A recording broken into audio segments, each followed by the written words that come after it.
talking about boxing. Just absolutely boxing.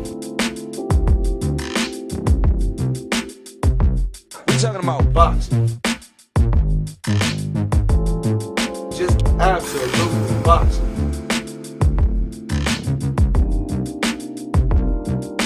Boxing. Just absolutely boxing.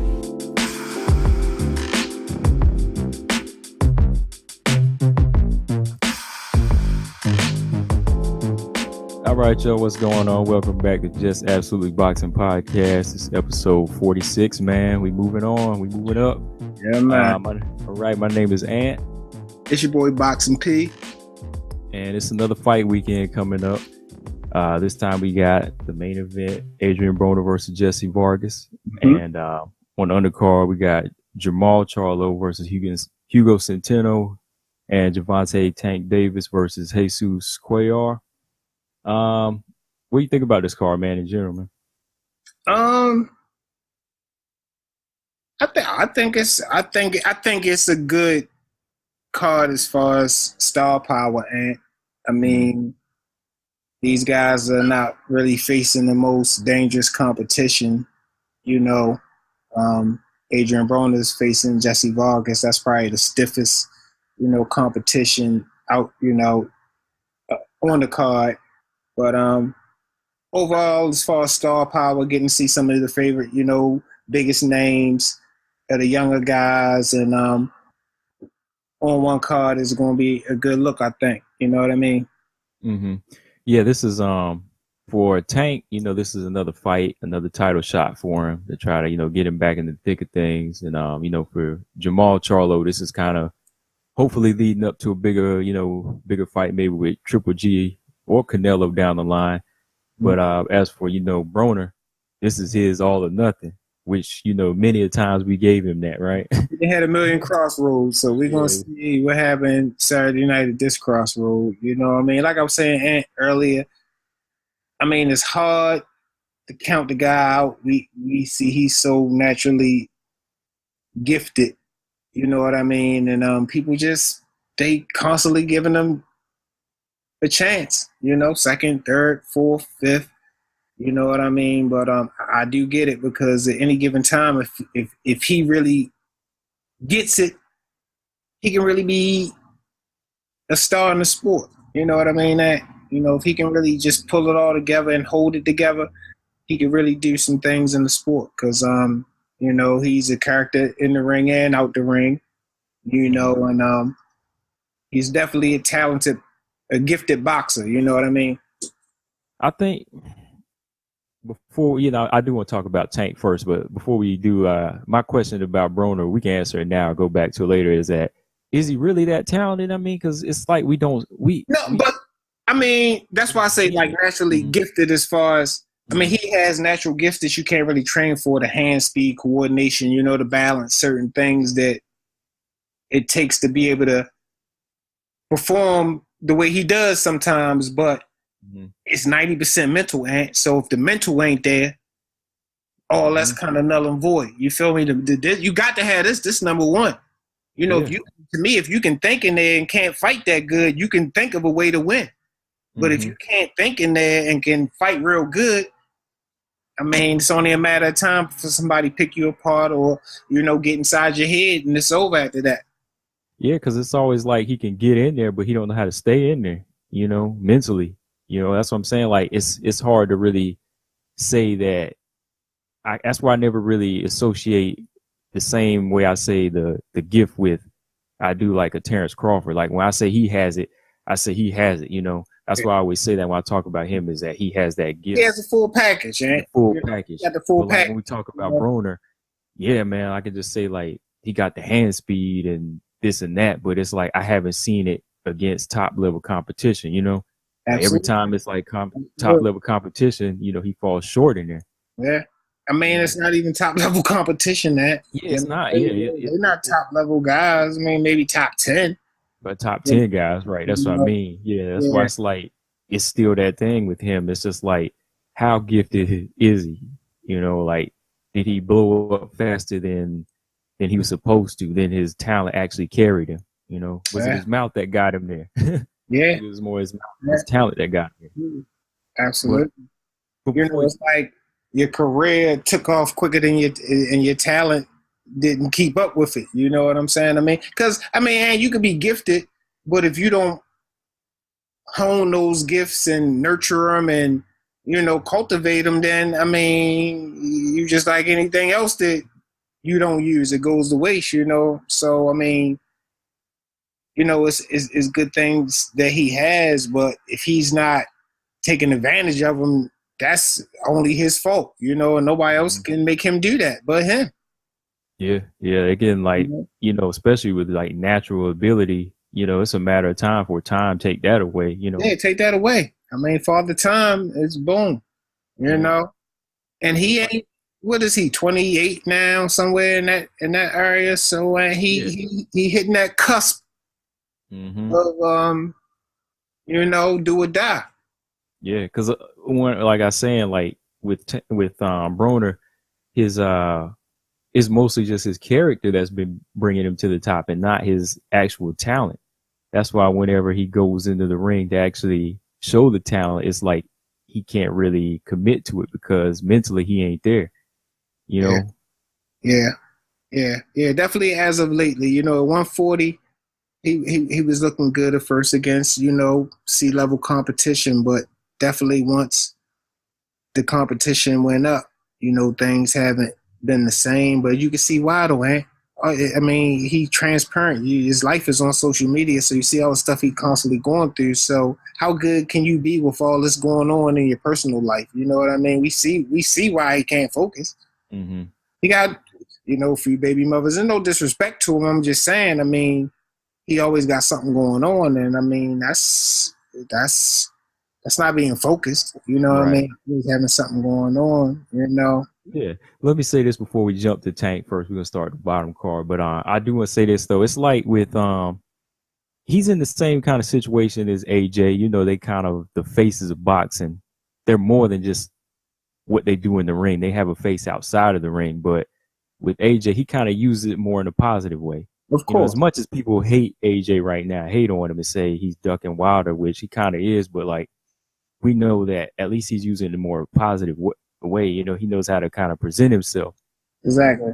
And he knows how to kind of carry himself with that type of exposure, whereas Broner is kind of like, he's kind of riding it for it's brought forth the exposure is kind of brought in a negative way. That's why sooner or later it's going to, come back and bite him is what I'm saying, Yeah, because it comes to a point at where, all right, dude, we accepted that 3 years ago when you was 21, 22. You 30 now or whatever, you know what I'm saying? So it's like,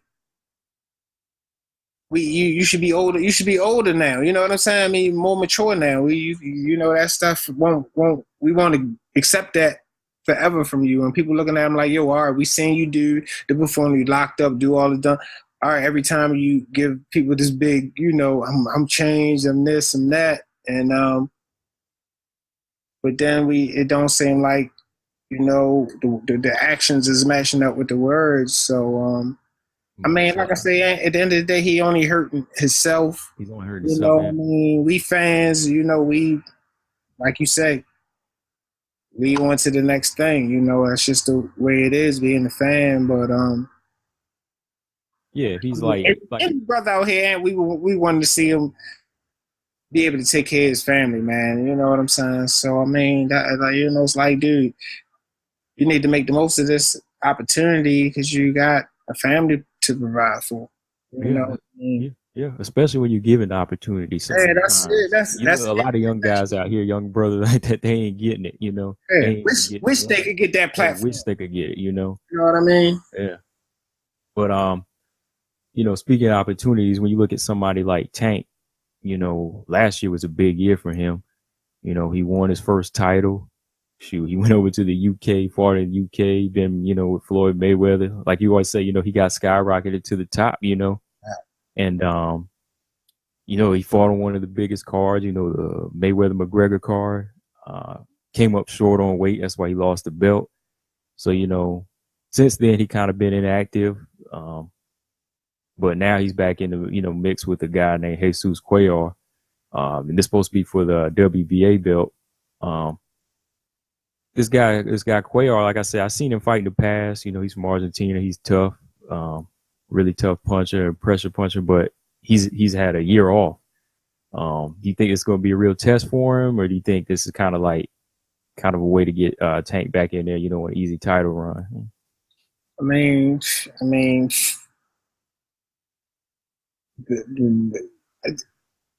the guy is, of course, is to get Tank back into the mix of things. I mean, the guy has been on a year layoff. I mean, how long has Tank been out the ring at? Tank's been out since August. He's been out since August, so I want to say it's about 9 months. Oh, 9 months, okay. About 9 months, whereas he's been out for I want to say a year. And before that, he fought once. Cuellar fought once, and then he was inactive a year before that. Wow. Yeah. So, yeah, I mean, that's going to definitely play a huge part in the fight, man, because this guy ain't active at all. Yeah, he's not, because year before that, he fought Abner Maris. He gave Abner Maris a tough fight. And, he's just been there. He was, for a while, he was in there kind of looking like a force. And somewhere, he just was inactive the past couple of years. That's why I would have said maybe if he was a little bit more active, he would pose more of a threat. But kind of riding off of his past resume, it kind of looks more so just like it's tough on paper versus getting in the ring now, because for somebody like Cuellar to get in the ring against Tank right now, I think it's more dangerous for Cuellar than it is Tank, Yeah. Because I've seen Cuellar fight in the past, and he knows how to kind of pressure guys, like almost like Tyson coming straight forward and putting that pressure on you. But somebody like Tank, he ain't gonna run from that, Right. Tank got the hand speed too, so it's kind of like this is going to be first few rounds. It might be a tough fight for Tank, but I think he'll just fall into a groove, because like we might at 130, but Tank, he could be bigger, Yeah, definitely. So I probably have to say, looking at this one, I have to pick Tank probably by maybe like a 4th round knockout. I think he's only going to go 4. I think he can go in 4, man. Just off the inactivity with Cuellar, and Cuellar, he's been dropped before. He's been dropped by Abner Maris in that fight, and it was a close fight. But I think if he can't hit somebody like Tank, and Tank is hitting him early, I think he can get him out of there, man. Yeah. Especially just like we said, off of a layoff too, and you move up the fight at one, super featherweight, and Tank, Tank's power is real. Tank's power is real. Compact Tank, for sure. Yeah, he didn't get that nickname for nothing. That's why I'm just kind of like, I think he would be, the first to stop him inside of that, probably like 4th round. Right, well, he like to put on a show, so if that opportunity come, I'm sure he gonna hop on it. So I mean, I don't really know too much about this guy Cuellar. So I'm going riding your wave. I'm riding your wave on this one. Of course I'm riding for the hometown, but still I don't even know what type of threat he do pose to Tank. But well, like I said, maybe if it had been a few years ago, or maybe if he'd been active, I would say he's more of a threat. But you can't come off of a layoff facing a young, dangerous puncher like Tank. So that's just one of them equations we put together, Yeah. And if he does come past this fight, how true do you think it is that the Lomachenko fight is in the works, man? I mean,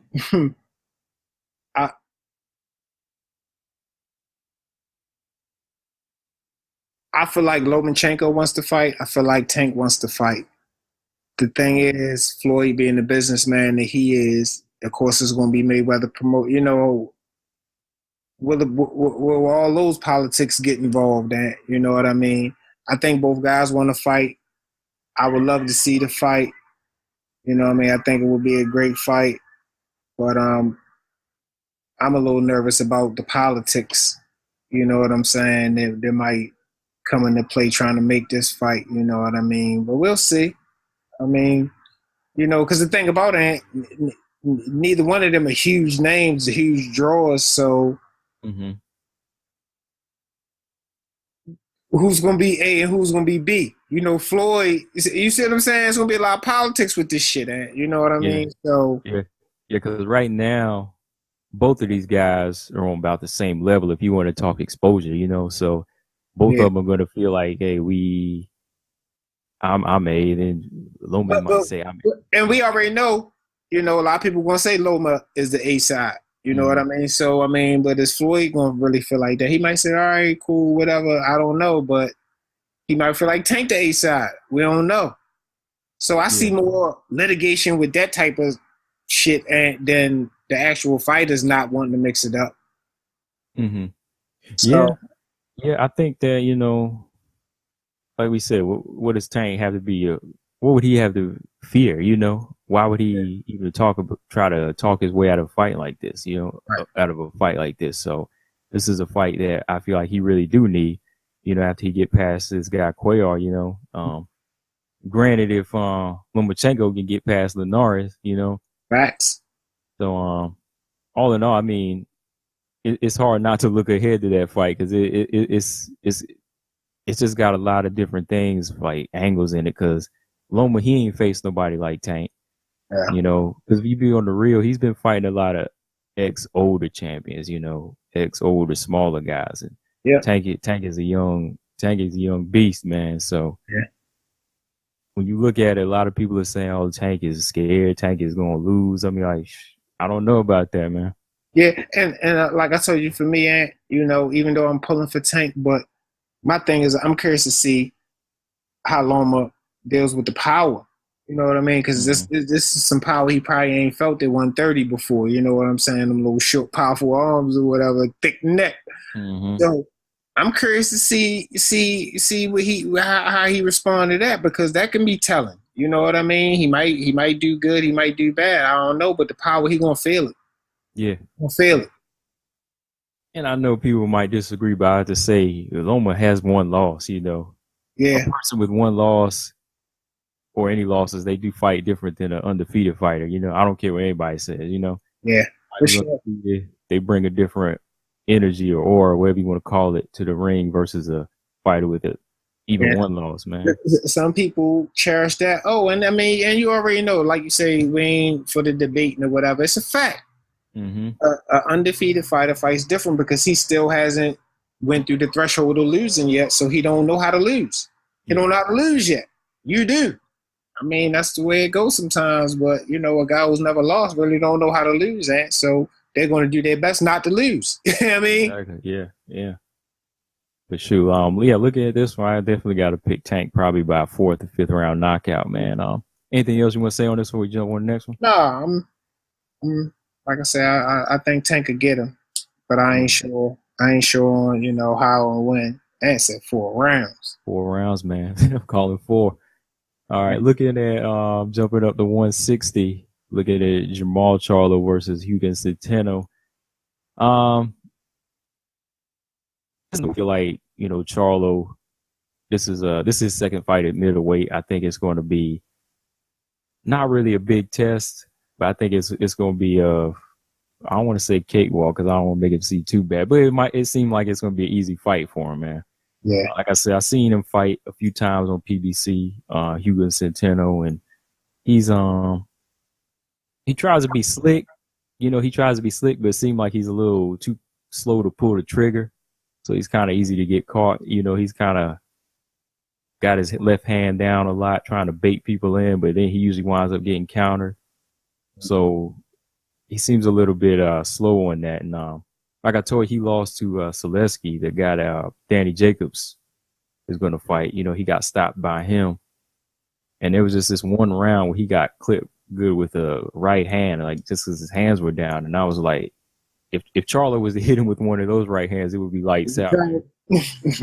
Yeah. But what do you think of like Jermall Charlo right now at 160? From what you've seen in his last fight, do you think he carries the weight nice, man? I mean, I think he's looking really good at 160. You know, I mean, it's just so hard to say, Ant, because until you in there with them names, it's hard. You know, I mean, I don't get it Why is it so hard to get in there with the Jacobs and the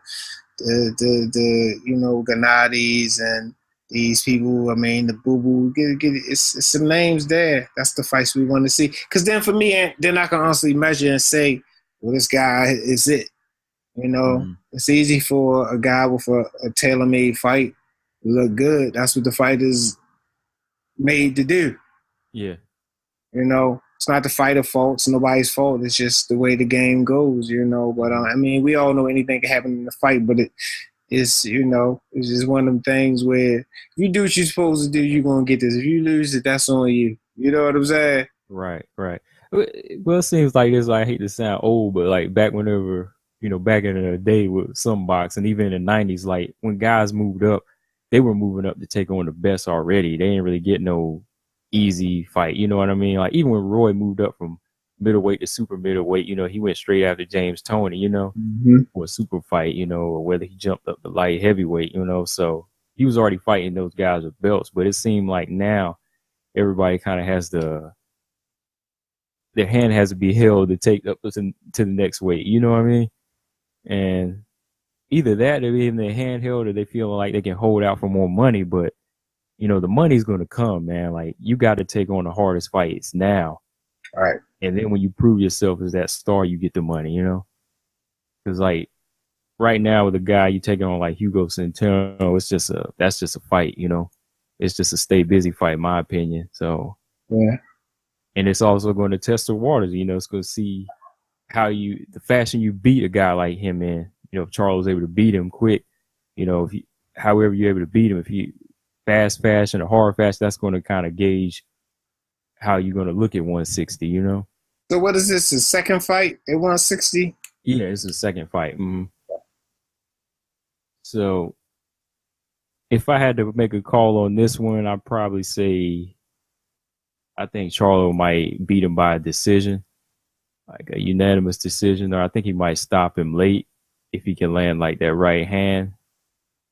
Because the dude, Hugo Centeno, he has a lot of holes, I see, Yeah. He definitely has a lot of holes in his game. He moves around a lot, but he don't really have enough pop on his hit. I don't think that's going to put Charlo in trouble, So I think he might get him out of there like 11 or 12. If not, it might go to decision, man. Okay. Well, I'm going to roll with you on this one again, because, I ain't too sure about the Centeno guy. Got you. You know what I mean? It sounds like it's tailor-made, though. It do, man. Both of these fights coming up with tailor-made, except for the main event, Adrien Broner versus Jesse Vargas, man. Adrien got his work cut out for him, man. They really gave him the tough one. They said, this ain't going to be no easy fight, man. You taking on the next best welterweight, Yeah. One of the top welterweights, man. That's what I'm saying. Like, every time he gets the opportunity to rise to the occasion, it seems like he can't do it, man. But look, and like you say, it's just been a lot, going on with even, him and Floyd, because Floyd kind of, was not pissed off, but just wondering why Adrien wanted this fight at 144, this catch weight instead of 147. He was like, well, you didn't fight Paulie at catch weight. You didn't fight Maidana at a catch weight. Why my guy gotta fight you at a catch weight? How you feel about that? The fight being at a catch weight. Again, I think that's just kind of because of his lack of discipline. Why can't he just go by what the weight is? It feels like he always got to kind of have it his way, where he's feeling like he's not really using it as some type of diva movement. It's just to kind of satisfy his laziness, if you will. You know what I mean? Like, if I can't get this weight, hey, let's just make it a catch weight, instead of trying to make the weight, being on point like all the other fighters have to do. He wants to kind of just, get some way out of it. So I don't really think that's fair, But the way I see it too, though, Ant, is certain guys he don't want to face at 147. Ant. Certain guys he don't want to fight at. He don't want to face at 147. And Jesse Vargas is a guy he don't want to face at 147. To me, that's just the way I see it. You know what I mean? It's crazy. Yeah, it's crazy because like when I was looking at the card and I saw Adrien Broner versus Jesse Vargas, I just saw those words in parentheses. I saw at welterweight. I was like, does he want to really fight at 147? That was my question. Because even before that, he was kind of like 140 is my weight. Well, you got to make 140 for it to be your weight, you know? Right. Because even when he fought Adrian Granados, he was going to try to fight at 140, but he couldn't even make that, you know? Right. Right. So it's like, which is it? You know, where do you need to be at? You know, where's your weight need to be at? And like, who are you trying to target? And that's why I said to you earlier, like, him versus Crawford is kind of hard to gauge him as far as like who really has the gift, you know? Like, cause a gift, it comes with, like you said, full package, you know, you gotta have a plan. You gotta have the heart to show you want it. But with him, it's like, are you really in it for that long haul? Like to really prove you're a champion, or are you just in it for the paycheck today, you know? Right. Right. Right. I mean, and like we say, that fast track will do that to you too. And in life, any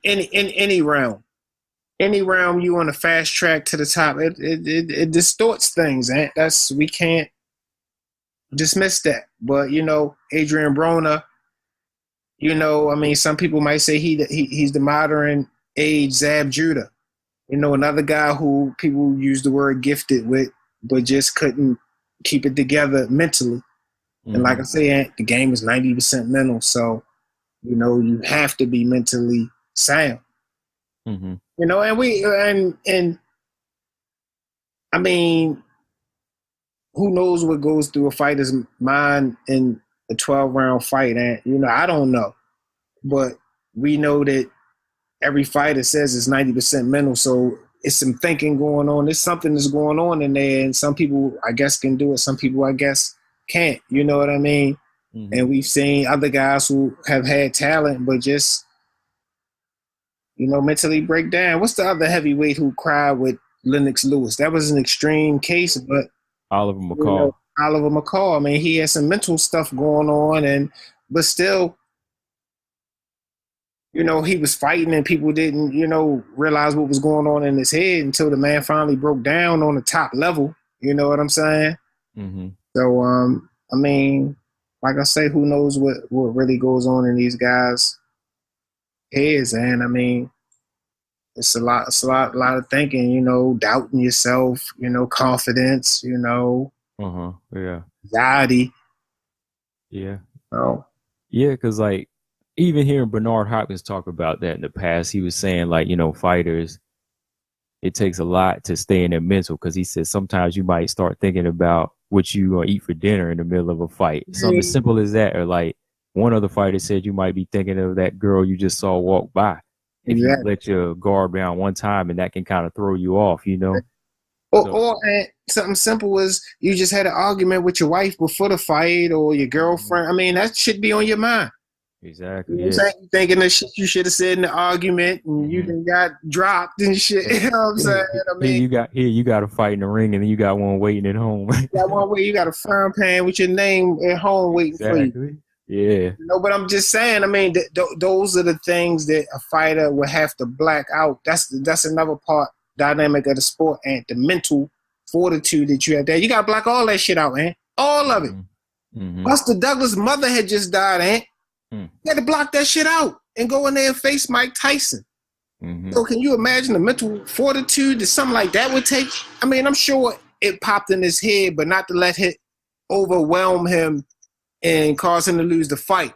You know, I mean, shows a tremendous amount of, I don't know what it is. Some type of resilience, you know. Yeah, resilience. Yeah, exactly. Yeah. You know, mental toughness, grit, you know. Because, like, you know, even in the, you know, people in music and things like that, when they get stressed, they take it out with, you know, their instruments. So it's like with him, whenever he lost his mother, it was kind of like he had to re-exert that energy through them hands and what he was looking at ahead of him, you know. So exactly. At times he probably didn't even know what he was doing, you know. Turn grief or sorrow into aggression. You know what I'm saying? He probably just wanted to go somewhere and fucking cry. But I couldn't cry right now, so I'm gonna take this crying energy and turn it into. You know what I'm saying? It's just, I mean, it's a history that he did something like that. Mm-hmm. Biggest upset, in boxing.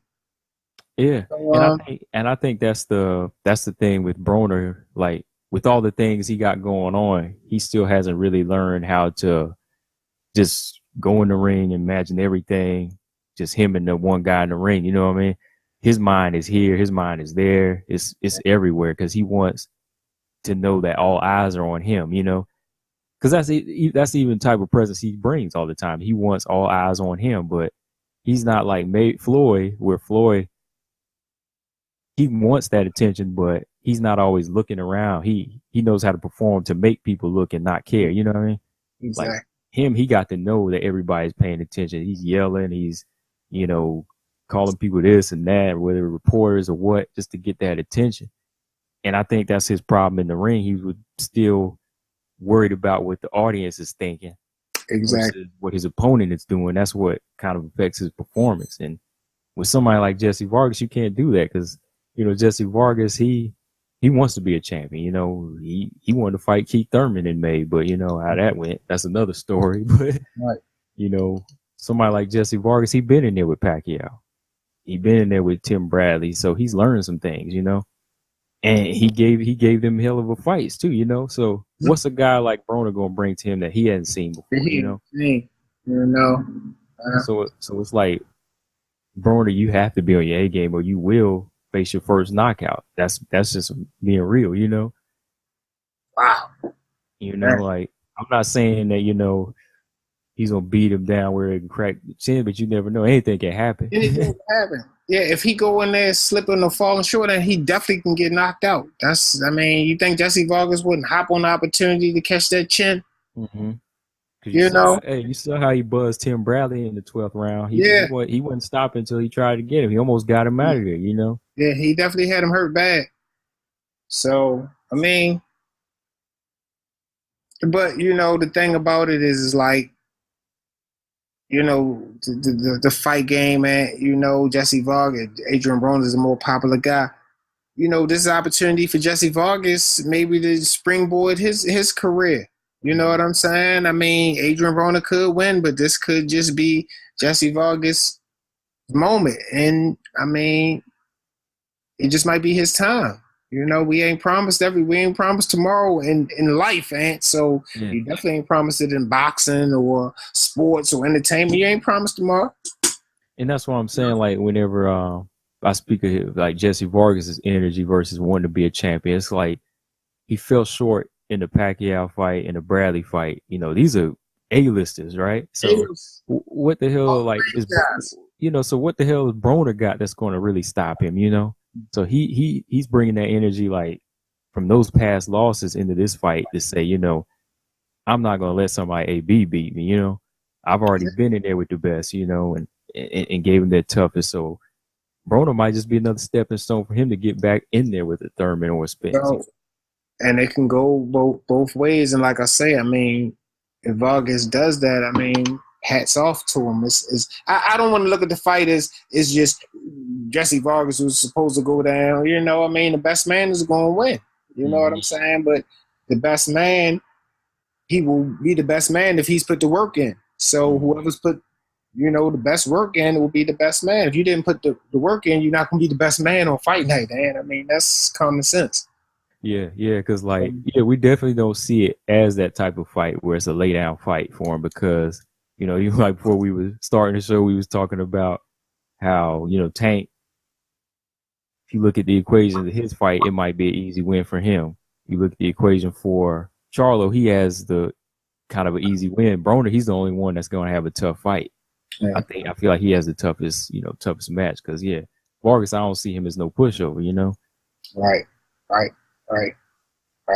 And Tank, and this is another thing I wanted to say too, Ant. Like these guys got to go back to like the throwback gyms and the old way. No social media, no phones, just Big Bear up in the mountains, just away from everything, and really train and Because that's the way it got to be in the ring. Ain't nobody around, nothing around, no distractions. You need that tunnel vision or whatever. But these guys, they train at home, go out to the club at night. I don't think you can really do all that. And, you know what I'm saying? I think you just need 6 weeks, 8 weeks. You need to be in that mind frame, and then you can chill. Yeah. That's the life you live. That's the lifestyle you have to live. That's the life. You know? Yeah. I think that's the one thing about boxing, the old school, that never, that's something that never has to change. You always need that 6 to 8 week time where it's just you training, no other distractions, No ladies. That's something that never changed. So your mind can always get used to blanking everything out. Exactly. That's horrible, man. It's like, I mean, to think about it, okay, I get it. That's a huge sacrifice. Not seeing your wife, your kids, know this, but it's for a reason. It's not like you going to prison for 6 to 8 weeks. No, you can talk to everybody, you can see everybody, really, but not really. You know what I'm saying? And you know what I mean? If you need to get to your wife, of course you get to your wife. If you need to get to your kids, you can get to them, but it's just to cut down all those unnecessary distractions, And definitely like the phone and the computer, they need to be away from that, because that's what's messing with Adrien Broner. He hop on his phone and see something somebody said, or and get caught up into that world. He need to just be kind of away from that. You know what I mean? And not just him, but like a lot of these new guys. All this new fancy, technology. They need to go back to the throwback ways. Like even some of those all access and where they should show the training camps up in Big Bay. I mean, these guys wasn't feeling like that. They was just. It was a unit, they stayed in the house, they ran, did they run and work, but you wasn't seeing a whole lot of, outside activity. No, you weren't. And the thing about that too is, it doesn't really seem like a hard thing, because when you look at Big Bear up there, it's like a vacation almost, Yeah, to me, that's what it looks like, seeing the mountains and being away from everybody. You getting to choose to be away from everybody, you know what I mean? Like, that's the only time you get away from your wife, right? Yeah. I ain't get to chill with the fellas. I get to chill with the fellas. I ain't got to worry about hearing no complaints. Yeah, so I mean, I think it all comes down to it just being some fighter's character, where they have to be seen. Somebody like Broner, he just needs that attention, man, and he thrives off of it, man, which is, it's a gift and a curse, man. Like you could put the butts in seats, but sooner or later them butts gonna be leaving when you getting your butt kicked, Right. And that's my thing, because even if you addicted to it, Aunt, you should say, well shit, I gotta make sure I win, because I know that's what's feeding this attention right now. You know what I'm saying? That's what's feeding this. Yeah. That would be my mentality with it. And you know what I'm saying? I mean, I love this fame shit, or I love it, or I got to keep winning. What do I got to do to win? You know what I mean? But it's easy for a chick to call you. It's easy for your boys to call you. It's easy for you to grab a bottle or blunt, whatever. But you got to stay focused. Yeah. You know what I'm saying? You got to stay focused. I mean, same way, when it's time to reap the rewards, you get the belt put around your waist. You're right. You know what I mean? The trainer don't get the belt. Your friends don't get the belt. You get that around your waist. And that's the one beautiful thing about the sport. Like we always say, all of that hard work, it can either be two things, you either reap all the benefits or lose all. And how's that feel? How would that feel, just to reap all them benefits, all the rewards, Yeah, definitely. But let's, and the thing with Broner, man, it's just like on the technical side, like so many people say this, like we were saying, you said he's got the gift, but he don't let his damn hands go. He don't let his hands go enough. It seems like he's being stingy with the punches. Like he just don't let them go. Like, yeah, you can see counters and you can see all this and you got the defense, but all of that ain't nothing. All of it ain't nothing if you ain't letting your hands go. And I want to really ask a boxer what, because we see that all the time, and from fans' perspective. Oh, sorry, you kind of froze up. Could you ask that again? No, I was just saying I really want to talk to a boxer and really find out like what's going on during those times, because from a fan we're like, why it seems so easy for us to just say, let your hands go. Why aren't we doing that? You know how we was talking about the other guy earlier. In several fights, and you see a ton of fights where guys won't let their hands go. Sometimes I understand they're fighting a guy, they're scared of what might be coming back, but sometimes they just not letting their hands go, Ant. They just not letting their hands go. Obvious. Yeah. You know? Yeah. That's why I want to know, like, you know, I know, like, if you just been buzzed, you just can't let your hands go, or if you fighting a dangerous fighter, you're not going to just let him go. But, like, if you're known as this guy with fast hands, it seems like you would, you know, even if you're behind on the cards, it seems like, hey, it's all or nothing at some point, and you're still not letting your hands go. So why lose a fight being just standing there and not just letting your hands go, at least taking a chance, you know? Right. That's kind of what it seems like with him. Everybody says that. Like, if you look online when he's training, they're like, well, you need to let your hands go. That seems to be his big problem. Right. But like I say, him and a lot of other fighters, it's just, we wonder what's going through their mind when they're not throwing punches. Like, you know, you have to throw, I mean, because everything about the punches is how you win it. You know what I'm saying? Scoring points, a knockout, hurting the guy. So what are they thinking in there? Are they realizing they're not throwing punches? Or, you know what I'm saying? I'm just curious about that. Yeah, I mean, like, when your corner is telling you that, you know, you need to let your hands go, and your own corner is saying that, there has to be a point when they say, oh, I'm not throwing enough. I'm not going to win this fight off of just defensive footwork alone, you know? And I'm sure that's something they go through in training, you know, in sparring. Like, you don't just get on the big, you know, in the big ring and, you know, choke like that. You know, that's something they have to go through in training. And like, either it's not being stressed enough, which is probably a good thing that Broner does have a new trainer now. Maybe it was something that wasn't being stressed enough before. And hopefully he actually starts doing that now, you know? Yeah. Because you think it's just like having a bunch of guys that ain't what we call yes men sometimes? Do you think it's like having guys and they're like not really telling you what you need to hear? I mean, it could be, but as a fighter, you know you have to throw punches. I just don't get them not throwing punches and might possibly think that they could win. I don't, you know, I'm just confused about that because we see it a lot, and I'm not stressing Broner. Yeah, not Broner alone, but yeah. And a lot of fighters do it. We're like, dude, why let your hands go? We were just talking about this, Ant, a little while ago. Yeah. I know that's in my mind right now, you know, and I'm just kind of thinking, it's like, you're confused by that. You're not in danger, but you won't let your hands go. And those are the fights we're talking about. Guys that are not in danger. You're not facing no major firepower, and you're not letting your hands go. Right. So, you know. But the big question, who do you pick in Broner or Vargas?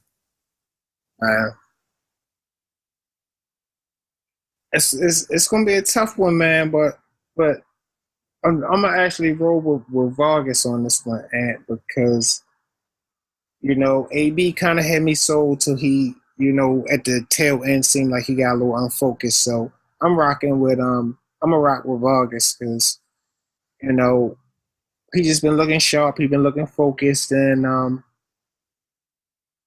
I think he recognizes this opportunity that's being presented to him. You know what I mean? So I'm gonna rock with him by decision. You know, I'm gonna rock with him by decision. Vargas by decision. Yeah, I go with Vargas by decision. I think, like you said, it's the same thing. He appreciates this situation, the opportunity he was given, and, you know, like I said, he's been in there with the best already. So, you know, Broner can't really tell him nothing. You know, Broner can't really show him something different. And if Broner do show him something different, I'll take my hat off to Broner. You know, I'll be surprised. But like I said, Jesse Vargas, kind of like with Mikey Garcia, he's just fighting off of the skill he has and determination. You know, determination, that's all it takes sometimes. You know, determination to beat your gift if your gift ain't really up to par like it's supposed to be, you know? Absolutely. But I ain't confident. I ain't gonna say he gonna knock Broner out. You know. You know. You know Man, the beard is too thick, so he can't get through it. So, you crazy, man. I but, thought that's what you was gonna say. oh, the beard, yeah. No. Oh. I thought you said you was gonna get KO'd or whatever. Oh no. You know, I give it. That's one thing about Broner. He's got a good chin. Yeah, You know, he's got a really good chin. So,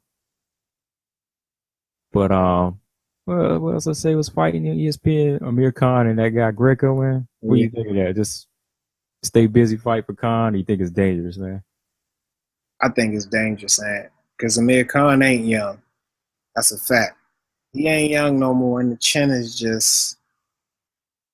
If he make it past this one, will he make it past the next one? It's just a matter of time with that chin, bro. I think, and I mean, now fighting maybe some of the older guys out there, some fights here and there, but any of these young lions, I mean, come on, 147, him and Spence. I heard he was talking about Spence. Come on, dude, he won't make. I'd be surprised if he make it out of one round with Spence. You know, Spence kind of actually laughed at that fight. You know. Yeah, that's how serious he was taking it. So it's like, say if you do get past a guy like this Phil or Greco, what is there really next? I mean, yeah, because like you said, when you slow down, because before his fight, let's be honest, his speed carried his fights. You know, his speed carried his fights, and the more you slow down, you just a sitting target because it's kind of like his defense hadn't really like evolved to where it could really protect that chin. Because no, that chin it's scary when he goes down, man. Yeah. He'd have been in a few bad ones, you know, throughout his career. Throughout his career, not late or middle. Throughout his career, started off getting a banger. So, man. No, go ahead. Oh, I was gonna say I even think Kell Brook is dangerous, man. Yeah. I mean, when it comes to that chin, I mean, Kell Brook still got some pop, and he's going to land at least one time on that chin, and that could be it for. I mean, and the chin is it's almost like a light switch, dude. It seemed to be that bad. You know what I'm saying? I mean, you know, people be in denial, Khan, people around him.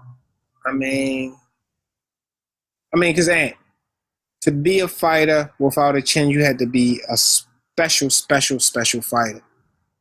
You know what I'm saying? It's gotta be. Yeah. You gotta be, and I don't think he's that special. I mean, he's a good guy. He got, like you said, had the speed and everything. Has some super fast hands, but that ain't gonna be enough. That ain't gonna be enough to like. I mean, Terrence Crawford. Man, what is Khan gonna do? What can he do in that fight? I mean. I would like to see Terrence Crawford just take that fight just to get a name on his record, you know? I mean, I think it would be a good fight for as long as it lasts. You know, then, you know, I got Bud, you know, making adjustments, picking them apart, and then it's a matter of time. But the first 3 rounds would be competitive. You know, Khan got the speed or whatever, but you know, I mean, that's just the chin, and it's just, I mean, the chin combined with the age and combined with the mindset, what is it left for me to accomplish? I've been knocked out 3 or 4 times brutally. What you know? Mm-hmm. What's really left for me in the game? I'm not gonna really do nothing groundbreaking. I'm not really going to capitalize on a huge fight, the Floyd Mayweather thing. You know what I mean? What's really left out here for him but danger, Nothing really, because like even after the Canelo fight, that was it pretty much. It was kind of like a period on his career right there. Like people saw what that happened. They saw what happened, and it was like there's nothing else out there for you. Now, him and the Kell Brook, they owe the fans that to me. They owe the UK fans, and I would like to see that fight too. They owe them that, but I mean, other than that, I don't really see much more for you know, either one of those guys, to be honest. And I mean, you know, Kell got a chin, but he ain't got no eyes. Both his eyes been broke. You know, so they're both a danger to themselves right now, man. Right now, they are. Because with Khan, the thing with Khan is like what's scary about his knockouts is his eyes be open, Yeah. you know, and he be like watching his soul leave his body. You know, it's like he just laying there paralyzed. You know, that's what I'm saying. Like, it's like he's feeling it. So it's like, why you want to keep putting yourself through it? You taking them chances, man. You know. Because I'm sure just like him and Kell Brook, they don't really need to fight anymore as far as that money, you know, Yeah. on a financial way. Yeah, I'm sure they financially good, you know. So what you thinking, Phil Greco by knockout, man? Stop, man. I don't know, man. How you feel about this one? I mean, because anything can happen, you touch the chin, but this Greco guy, and I mean, I don't know much about him. I don't just either, man. heard about him a couple, you know, maybe a month or so ago. Yeah, I don't know either. Like, Is he from America? Or is he from overseas? Is it let me check. He's from Canada. from Canada? Yeah, Okay. he's from Canada. You know, he's fought at 154, so that's kind of heavy. He's been in there with Errol Spence before. Errol Spence knocked him out. He's fought Sean Porter. He lost the decision to Sean Porter. So he's been in there with some names where he's lost to him, you know. Okay. So it's kind of hard to say where he's at too. So it might be an even fight. Yeah. I think Khan can maybe get a decision. Yeah, I mean, from what I'm hearing, I mean, Khan definitely sound like the most skilled fighter out of both of them. You know what I'm saying? I mean, Khan's been knocked out, but he's been knocked out by, you know, big, you know, they were big fights in it. You know, it wasn't really, except for like that Brett Prescott one. That was like early in his career, but that was a brutal one. That shit was the first time we saw him go down like that. It was He was just in the corner, neck. Yeah, laying on the turnbuckle, yeah. Yeah. So, but yeah, man, any other fights are coming up? That's pretty much it. Yeah, that's pretty much it for on the horizon right now. You know, our May has been sabotaged. Oh, man. Don't even talk about it, man. We know it's looking bad, man. But you know, it ain't the first time. We get through it. For real. You know, Boxing fans, we resilient. We went through the dry heavyweight division for years. You know, we been here, so you know. Yeah, we stuck it out, man. But yeah, we're gonna wrap this up. I know you're getting hungry, man. Lord, wow, my lips getting white. I'm trying to keep licking them, so they definitely. All right, man. But yeah, that's pretty much all we got on this one. Good fights coming up Saturday. Like I always say, make sure you subscribe on iTunes, Google Play, and SoundCloud. And I don't see you with the shirt on today, but I got mine.